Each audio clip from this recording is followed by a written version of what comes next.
So hello everyone, welcome to our channel. So बच्चे लोग, हम लोग पढ़ रहे हैं क्लास 11th माइक्रो इकोनॉमिक्स और आज हम लोग कंप्लीट करने वाले हैं अपनी unit 3 which is producers, equilibrium and supply. Last class में हम लोगों ने सप्लाई का बेसिक कॉन्सेप्ट पढ़ लिया था। सप्लाई क्या है, लॉ सप्लाई क्या है, उसके पीछे रीज़न क्या होते हैं, अलग अलग तरीके की सप्लाई कैसी होती है, यानी कि चेंज इन सप्लाई और चेंज इन क्वांटिटी सप्लाइड, उसके सारे टाइप्स भी पढ़े। तो आई थिंक जितना भी बेसिक कॉन्सेप्ट था सप्लाई का वो आपको बहुत अच्छे तरीके से समझ आ गया होगा विद ग्राफ। आज हम लोग यहाँ पे पढ़ने वाले हैं प्राइस इलास्टिसिटी ऑफ सप्लाई के बारे में। अब तक बच्चों जितना भी हमने इस पार्ट के अंदर पढ़ा सप्लाई के बारे में, तो सिर्फ यही था कि सप्लाई चेंज हो रही है, या तो वो अपवर्ड मूवमेंट शो कर रही है, डाउनवर्ड मूवमेंट शो कर रही है, या मैं कहूँ इंक्रीज हो रही है, डिक्रीज हो रही है, शिफ्ट हो रही है, बट कितने मैग्नीट्यूड से। सेम वही बात कि हमारे पास वो मैग्नीट्यूड नहीं है कि कितने मैग्नीट्यूड से हमारी जो सप्लाई है वो प्राइस को रिस्पॉन्ड कर रही है। तो ये हमें पता कैसे चलेगा? ये हमें पता चलेगा with the help of price elasticity of supply. तो प्राइस इलास्टिसिटी ऑफ सप्लाई क्या है? It is the degree, it is the degree of responsiveness of change in supply due to change in price। कि price में change हो जाने की वजह से हमारी क्वांटिटी सप्लाइड में कितना चेंज आता है वो हमें पता चलता है with the help of price elasticity of supply. ठीक है, अब इस प्राइस इलास्टिसिटी ऑफ सप्लाई की हमारे पास 5 डिग्रीज होती हैं, जिसमें सबसे पहली डिग्री है perfectly elastic supply. Perfectly elastic supply यानी कि यहाँ पर आपकी सप्लाई चेंज होती जा रही है, होती जा रही है, होती जा रही है। इलास्टिक का मतलब क्या है? चेंज, कि आपकी प्राइस में क्या चेंज हो रहा है, हमारी सप्लाई उसको देख ही नहीं रही है, उसको तो बस बदलते जाना है, बदलते जाना है, बदलते जाना है, और बदलते बदलते वो कहाँ जा रही है ये उसे भी नहीं पता। तो बच्चे, जब यहाँ पर अगर आपको सप्लाई को देखने को मिले ना कि परफेक्टली वर्ड लिखा है, तो परफेक्टली का मतलब है कि भाई उसको तो आप काउंट ही नहीं कर पाओगे कि वो कहाँ तक बदल जाएगी। तो यहाँ पर इलास्टिसिटी की जो डिग्री होती है वो क्या होती है? इन्फिनिटी। ठीक है, अब ऐसा कब देखने को मिलता होगा, थोड़ा सा इसको समझ लेते हैं। So supply is said to be perfectly elastic when any quantity can be supplied at the same price, but no quantity is supplied at any other price। Same price पर हम कितनी भी क्वांटिटी को सप्लाई करने के लिए ready हैं, लेकिन हम प्राइस को यहाँ पर बदलना नहीं चाहते। शेप ऑफ सप्लाई कर्व, अब ऐसे में आप कितनी भी क्वांटिटी सप्लाई कर रहे हो, आप प्राइस को चेंज नहीं कर रहे, प्राइस चेंज आप नहीं देखना चाहते। तो मान लो अगर ये प्राइस है, जैसे कि यहाँ पर शो हुआ है कि 10 रुपये प्राइस है, 10 रुपये प्राइस पे आप 100 भी दे रहे हो, 200 भी दे रहे हो, 300 भी दे रहे हो, 400 भी दे रहे हो, तो ये क्वांटिटी तो आपकी बढ़ती जा रही है, 100, 200, 300, 400। सप्लाई बिल्कुल आपकी, प्राइस बिल्कुल सेम है, सप्लाई बदलती जा रही है, बढ़ती जा रही है, बढ़ती जा रही है, बढ़ती जा रही है। तो ऐसे में आपको कौन सा कर्व दिखाई दे रहा है? आपको दिखाई दे रहा है horizontal parallel to X axis. तो यहाँ पर कैसी शेप देखने को मिलेगी? Horizontal straight line parallel to X axis. Reason क्या है? Because producer are willing to supply unlimited quantity at given price. मन कर रहा है भाई यहाँ पर उसका अनलिमिटेड क्वांटिटी देने को तैयार है गिवन प्राइस के ऊपर। एग्जाम्पल ऐसा कब होता है? ऐसा होता है बेटा एग्रीकल्चर प्रोडक्ट्स में, जब गवर्नमेंट फिक्स प्राइस कर देती है, कुछ कमोडिटी की प्राइस गवर्नमेंट फिक्स कर देती है, तो उस फिक्स प्राइस पर आपको यहाँ पर यूनिट्स बेचनी ही पड़ेंगी जितनी गवर्नमेंट ने फिक्स करी है प्राइस उस पर। ठीक है, चलो ये तो हमें पता चल गया परफेक्टली इलास्टिक सप्लाई क्या होता है। अब ठीक उसी तरीके से परफेक्टली इन इलास्टिक सप्लाई भी होती है कि भाई तुम करते रहो, तुम प्राइस बदलते रहो, बदलते रहो, बदलते रहो, बदलते रहो, हम सप्लाई नहीं बदलेंगे, सप्लाई बिल्कुल सेम रहेगी, हम बिल्कुल रिजिड हो गया, हम नहीं सप्लाई अपनी चेंज करेंगे, तुम प्राइस बदल लो। तो जब प्राइस बदलने की वजह से सप्लाई नहीं बदल रही है तो परफेक्टली इनइलास्टिक हो चुकी है। और परफेक्टली इनइलास्टिक का मतलब है कि उसके अंदर कोई चेंज नहीं आ रहा, कोई चेंज नहीं आ रहा, तो उसकी डिग्री क्या होगी? उसकी डिग्री हो जाएगी 0। ठीक है, so supply is said to be perfectly inelastic when quantity supplied remains same at all the prices. और ऐसे में शेप कैसी देखने को मिलेगी? अब आपको, अब आपने यहाँ पे क्वांटिटी फिक्स कर दिया, मान लो 100, प्राइस आपकी 10 है, 20 है, 30 है, 40 है, बढ़ रही है, आपको कोई फर्क नहीं पड़ रहा, आपकी सप्लाई बिल्कुल सेम है। तो ऐसे में कैसी दिख रही है आपको ये शेप? ये दिख रही है आपको वर्टिकल है, ये वर्टिकल स्ट्रेट लाइन है which is parallel to Y axis. ठीक है, तो जब परफेक्टली इनइलास्टिक दिखे तो vertical parallel to Y axis, और जब आपको परफेक्टली इलास्टिक दिखे तो parallel to X axis, horizontal parallel to X axis. Shape जरूर याद रखनी है आपको, क्योंकि कुछ एमसीक्यूज ऐसे आ सकते हैं वो आपको शेप बताएंगे कि इस तरीके का हमारा सप्लाई कर्व का शेप है, बताओ इसकी डिग्री क्या है, तो वो आप ही को आइडेंटिफाई करनी है। ठीक है, तो बहुत ही लॉजिकली आप ये जो शेप है ये ध्यान रखेंगे, रट्टा मारेंगे भूल जाएंगे, लॉजिकली समझेंगे तो बिल्कुल ध्यान रहेगी। ठीक है, रीजन क्या है, सप्लाई चेंज नहीं हो रही है ड्यू टू स्टॉक फिक्स है, टाइम कंस्ट्रेंट है, पैरिशेबल सामान हो सकता है, ठीक है, या रेयर गुड्स हो सकते हैं जैसे कि लैंड या इंटिक्स। तो इनके केस में ऐसा देखने को कई बार मिल जाता है कि जो सप्लाई है वो परफेक्टली इनइलास्टिक हो जाती है। ठीक है, नेक्स्ट यूनिटरी इलास्टिक सप्लाई। अब यूनिटरी का मतलब है तुम जितना बदलोगे हम भी उतना ही बदलेंगे, चाहे तुम बढ़ने के लिए बदल रहे हो या घटने के लिए बदल रहे हो। मतलब कि यूनिटरी इलास्टिक सप्लाई ये कहती है when the percentage change in price is equals to percentage change in quantity supplied, कि अगर हमारी प्राइस 50% से चेंज हुई है या इंक्रीज हुई है तो हमारी सप्लाई भी 50% से इंक्रीज हो गई। जब दोनों का परसेंटेज बिल्कुल सेम होता है तो वो कहलाती है यूनिटरी इलास्टिक सप्लाई। और ऐसे में आपकी जो इलास्टिसिटी है वो आपको क्या डिग्री बताती है, 1। हमेशा उसका आंसर क्या आएगा बेटा, उसका आंसर आएगा आपका 1। So supply is unitary elastic when the percentage change in quantity supplied is equals to the percentage change in price। ऐसे में यहाँ पर आपको जो अब ग्राफ देखने को मिलेगा वो देखने को मिलेगी एक straight line passes through the origin। ठीक है, ओरिजिन से पास आउट होती हुई आपको एक लाइन यहाँ पर दिखाई देगी। प्लीज शेप याद रखनी है। ठीक है, बार बार बोल रही हूँ इस बात को। अब यहाँ पर अगर आप इस स्केड्यूल की मदद से अगर इस ग्राफ को बनाते हैं आप, जहाँ पर प्राइस बढ़ रही है तो हमारी सप्लाई भी बढ़ रही है बिल्कुल सेम परसेंटेज से। तो 10 पे 100 है, 20 पे 200 है, 30 पे 300 है और 40 पे 400। अब आप इसको बनाएंगे ना तो अगर आप इसको और एक्सटेंड करेंगे तो ये आपके ओरिजिन से पास आउट होगा। तो ये चीज़ आपको ध्यान रखनी है कि जो सप्लाई कर्व ओरिजिन से पास आउट होता हुआ बनता है, स्ट्रेट लाइन बनती है बिल्कुल अपवर्ड स्लोपिंग, वो यूनिटरी इलास्टिक सप्लाई को शो करता है। ठीक है, चलो आगे बढ़ते हैं। मोर देन यूनिटरी इलास्टिक यानी कि जितने परसेंटेज से आपकी प्राइस चेंज हुई है ना उसके ज्यादा परसेंटेज से आप अपनी क्वांटिटी को चेंज कर रहे हो। when the percentage change in quantity supplied is greater than percentage change in price, कि अगर आपकी प्राइस तो चेंज हुई मान लो से फॉर एन एग्जाम्पल 30% से, ठीक है 30% से आपकी जो प्राइस है वो इंक्रीज हो रही है लेकिन क्वांटिटी सप्लाइड 50% से इंक्रीज हो रही है। तो अगर ऐसे सिचुएशन आपको देखने को मिल रही है कि प्राइस चेंज का हमारी क्वांटिटी सप्लाइड पर बहुत ज़्यादा इफेक्ट पड़ रहा है, यानी कि हमारी सप्लाई बहुत ज़्यादा रिएक्ट कर रही है, तो ऐसे में हमारी डिग्री क्या रहेगी वहाँ पर, मोर देन यूनिट इलास्टिक। ठीक है, so when the supply is more elastic which means that percentage change in quantity supplied is more than percentage change in price। तो ऐसे में कर्व कैसा बनता है, ऐसे में कर्व बनता है आपका रिलेटिवली फ्लैटर।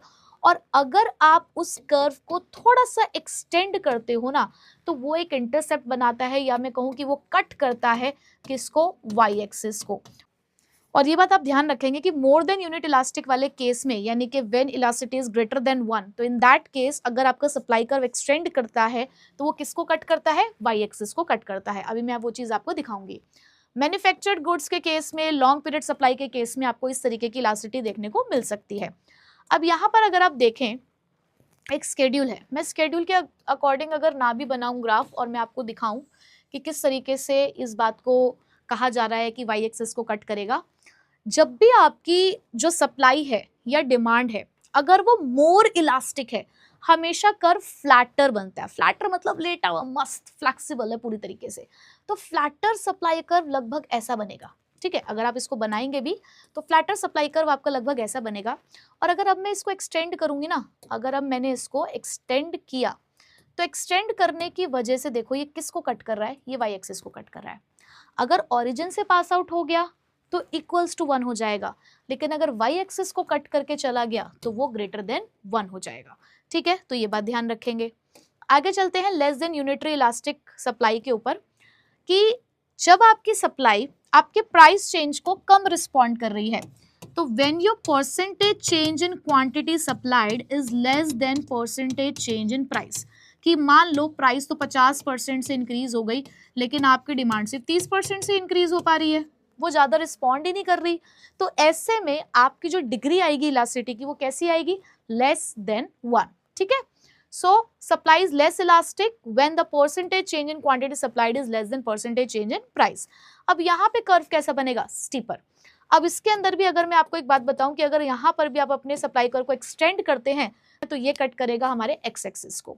ठीक है, ऐसा कब होता है, जनरली एग्रीकल्चर गुड्स के केस में होता है जो शॉर्ट रन में होते हैं, या फिर पैरिशेबल गुड्स के केस में, कि प्राइस चेंज का बहुत ज्यादा इफेक्ट हमारे उन गुड्स के ऊपर नहीं पड़ रहा होता। ठीक है, चलो अब इसको ग्राफिकली एक बार देख लेते हैं। अब देखते हैं कि किस तरीके से ये कर्व हमारे एक्स एक्सिस को कट करता है। अब क्योंकि स्टीपर कर्व है, यानी कि बहुत ज्यादा इलास्टिक कर्व तो है नहीं, तो ये फ्लैटर तो होगा नहीं, पूरा ऐसा फैला हुआ तो नहीं होगा, ये स्टीपर है, थोड़ा सा रिजिड हो जाता है। तो ऐसे में कुछ इस तरीके का आपको कर्व देखने को मिलता है। अब अगर आपने इसको एक्सटेंड किया, तो जब इसको एक्सटेंड करेंगे तो देखो ये किसको कट कर रहा है, ओरिजिन को कट नहीं कर रहा है, ध्यान रखना, ओरिजिन को कट नहीं कर रहा है, क्योंकि ओरिजिन से पास आउट होगा तो भाई इक्वल्स टू 1 होगा, वाई एक्सिस को कट करेगा तो ग्रेटर देन 1 होगा, बट एक्स एक्सिस को कट करेगा तो लेस देन 1 होगा। ठीक है, तो शेप बहुत अच्छे से याद रखनी है। ठीक है, तो ये थी हमारी 5 डिग्री जो प्राइस इलास्टिसिटी को शो करती हैं। ठीक है, तो बस इस तरीके से आप इसको ध्यान रखेंगे। इक्वल्स टू 0 है vertical parallel to X axis, equals to 1 है straight line passes through the origin, greater than 1 है तो फ्लैटर होता है और किसको कट करता है, ब्रैकेट में लिख लीजिएगा किसको कट करता है, वाई एक्सिस को। लेस देन 1 है स्टीपर बनेगा, किसको कट करेगा, एक्स एक्सिस को, और इन्फिनिटी है तो horizontal parallel to X axis. ठीक है, चलो अब आ जाते हैं थोड़े से न्यूमेरिकल पोर्शन पे बच्चे। मेजरमेंट करना है अगर आपको इलास्टिसिटी ऑफ सप्लाई का, तो हमारे पास मेथड है परसेंटेज मेथड या प्रोपोर्शनेट मेथड। यही फॉर्मूले हैं, याद करो, ED percentage change in quantity demanded upon में percentage change in price. Likewise बस डिमांड की जगह पर क्या आ गया है, supply, percentage change in quantity supplied upon में परसेंटेज चेंज इन प्राइस। और अगर आप इसको एक और तरीके से कैलकुलेट करना चाहते हैं तो परसेंटेज चेंज का भी हमारे पास एक फॉर्मूला होता है, क्या, चेंज अपॉन में ओरिजिनल इनटू में 100। और चेंज का मतलब क्या है कि मान लो आपके पास 2 क्वांटिटी दे रखी हैं Q1 और Q2, तो आप चेंज कैसे निकालते हो, Q2 माइनस Q1। प्राइस का चेंज निकालना है तो कैसे निकालेंगे, P2 माइनस P1। तो अपॉन में Q इंटू में 100, इसमें अपॉन में P इंटू में 100। तो ये आपके चेंज निकालने के फॉर्मूलाज हो गए जो यहाँ पर आपके लिखे हुए हैं। ठीक है, तो इससे ही हमारा एक फॉर्मूला जनरेट होता है बेटा ES निकालने का, डेल्टा Q यानी कि change in quantity upon change in price into original price upon में ओरिजिनल क्वांटिटी। ठीक है, चलो ये भी Q हम कैपिटल बनाएंगे। चलो अब जरा एक एक एग्जाम्पल कर लेते हैं इसका भी। ठीक है, फटाफट से। तो एग्जाम्पल नंबर 1 देखिए, a tomato seller sells 100 kg a day when the price of the tomatoes is 4 per kg। मतलब उन्होंने ये बताया हमें कि अगर हम देखें इसका एक स्केड्यूल बनाएं कि जब 4 रुपए थी प्राइस तो हमारे पास कितनी सप्लाई जा रही थी, हम कर रहे थे सप्लाई 100 kg की। The price elasticity of tomatoes is known to be 2। अब उन्होंने कहा जो प्राइस इलास्टिसिटी है ना वो कितनी दे रखी है आपको, 2 दे रखी है। How much of the quantities of a tomatoes does the seller supply. उन्होंने बोला वो कितनी क्वांटिटी यहाँ पर सप्लाई करेगा when the price rises to 5 per kg, जब आपकी प्राइस बढ़कर 5 रुपए पर केजी हो जाएगी। तो आपसे ये क्वांटिटी पूछी गई है। अब यहाँ पर एक बात मैं आपको और समझाना चाहती हूँ, ES का आंसर, इलास्टिसिटी ऑफ सप्लाई का आंसर हमेशा पॉजिटिव ही आएगा। क्यों, इसका क्या सिग्निफिकेंस है, पॉजिटिव क्यों आता है इसका आंसर हमेशा, because there is a direct relationship between price and quantity supplied. ED का आंसर नेगेटिव था due to inverse relationship, but हमारे ES का आंसर हमेशा पॉजिटिव है ड्यू टू डायरेक्ट रिलेशनशिप। ठीक है, तो ये बात आपको पता होनी चाहिए। अब इसको सॉल्व कैसे करेंगे, तो यहाँ पर हम लोग फॉर्मूला लगाते हैं अपना, वही change in quantity upon change in price into price upon quantity. अब चेंज इन क्वांटिटी की अगर मैं बात करूँ तो मुझे तो ये कैलकुलेट ही करना है ना कि क्वांटिटी कितनी है, तो चलो मैं इसको x लेट कर लेती हूँ। ठीक है, तो जब मुझे चेंज निकालना है तो चेंज कैसे निकाला जाएगा, x माइनस 100। तो ES की जगह पर 2 पुट करते हैं और चेंज की जगह पर x minus 100। Change in price कितना है, 5 माइनस 4 विच इज 1। अब ओरिजिनली आपकी प्राइस कितनी थी, 4, ओरिजिनली क्वांटिटी कितनी थी, 100। अब अगर आप इसको सॉल्व करेंगे तो ये 100 उधर चला जाएगा, तो ये हो गया आपका 200 और इधर रह गया है 4x माइनस 400। अब इसे और अगर आप सॉल्व करेंगे शफल करके तो 4x is equals to 200 plus 400, तो 4x इज इक्वल्स टू 600 और x is equals to 600 upon में 4, तो ये आ जाएगा आपका, क्योंकि ये यूनिट्स है हमारे पास, क्वांटिटी हम लोग यहाँ पे सॉल्व करने जा रहे हैं, तो ये आ जाएगा आपका 150 यूनिट्स। ठीक है, तो कहने का मतलब है कि जब प्राइस 5 थी तो कितनी क्वांटिटी हम लोग यहाँ पर ऑफर कर रहे हैं, 150 यूनिट्स। तो कुछ नहीं है, बस फॉर्मूला पता होना चाहिए, क्या चीज गिवन है, क्या फाइंड आउट करना है, वो आपको यहाँ पर करना आना चाहिए। ठीक है, चलिए अब एग्जाम्पल नंबर 2 पर आते हैं। एग्जाम्पल नंबर 2 क्या कहता है, अब the quantity supply of a commodity at a price of 4, quantity supplied कौन सी प्राइस पर, 4 पर, 400 यूनिट्स है। ठीक है, okay, it's price elasticity is 2, again यहाँ पर प्राइस इलास्टिसिटी आपको 2 दे रखी है। Calculate the price at which it's quantity supplied will be 200 units, अगर यहाँ पर 200 यूनिट्स हो गई तो यहाँ कितनी प्राइस रहेगी, ये हमें यहाँ पर बताना है। ठीक है, अगेन हम लोग अपना फॉर्मूला अप्लाई करते हैं, वही change in quantity upon change in price into price upon में क्वांटिटी। तो अब देखिए जरा, इलास्टिसिटी कितनी है, अगेन हमारे पास 2, चेंज कितना है हमारी क्वांटिटी सप्लाइड में, पहले 400 थी अब 200 हो चुकी है, तो इसका मतलब माइनस का 200। चेंज इन प्राइस हमें नहीं पता, तो हम इसे x लेट अगर कर लें तो x माइनस 4 इंटू में ओरिजिनल प्राइस कितनी थी 4 और ओरिजिनल क्वांटिटी कितनी थी आपके पास 400। अब यहाँ पर अगर हम इसे सॉल्व करते हैं तो ये तो हो गया आपका 100, आपने यहाँ से 0 से 0 कट कर दी है, क्रॉस मल्टीप्लाई करेंगे तो कितना बचेगा, 2x minus 8 is equals to minus का 2, तो और इसको अगर आप शफल करके सॉल्व करते हैं 2x इज इक्वल्स टू 6, तो x कितना आ गया आपका 3, यानी कि जब आपकी प्राइस 3 होगी तब आप कितना क्वांटिटी यहाँ पर ऑफर करोगे, 200। ठीक है, तो बस इस तरीके से आपने यहाँ पर न्यूमेरिकल सॉल्व करने हैं, सेम डिमांड जैसे हैं, बस वही डिमांड की प्लेस पर यहाँ पर क्या आ गया है, सप्लाई आ चुका है। ठीक है, अब नेक्स्ट आता है हमारे पास topic elasticity of supply when two supply curve intersect.